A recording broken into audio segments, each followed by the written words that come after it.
നമ്മുടെ പ്രധാനമന്ത്രി നരേന്ദ്രമോദി നമ്മളോട് സ്വർണം മേടിക്കരുത് എന്ന് പറഞ്ഞു.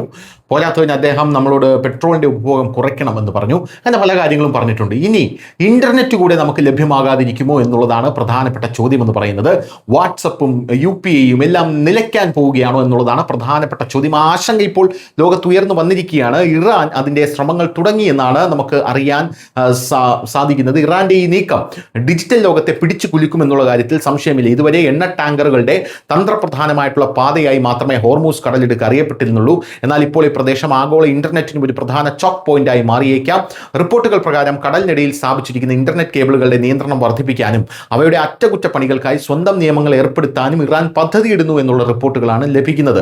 ഹോർമൂസ് കടലിടുക്കിലൂടെ കടന്നുപോകുന്ന കപ്പലുകളിൽ നിന്ന് ടോൾ ഈടാക്കാൻ ഇറാൻ തീരുമാനിച്ചതുപോലെ ഇപ്പോൾ ഈ കേബിളുകൾ ഉപയോഗിക്കുന്ന വിദേശ ടെക് കമ്പനികളിൽ നിന്ന് ഫീസ് ഈടാക്കാൻ ഒരുങ്ങുകയാണ്.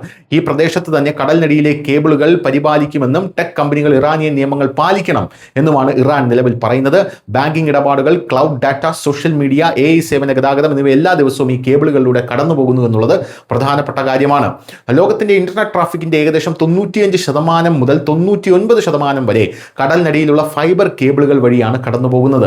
ഏഷ്യയെയും യൂറോപ്പിനെയും ബന്ധിപ്പിക്കുന്ന ഈ കേബിളുകൾ തടസ്സപ്പെട്ടാൽ UPI പേയ്മെന്റുകൾ മുതൽ വീഡിയോ കോളിംഗ്, AI സെർവറുകൾ വരെയുള്ള ഇന്ത്യയിലെ സേവനങ്ങൾ തടസ്സപ്പെട്ടേക്കാം.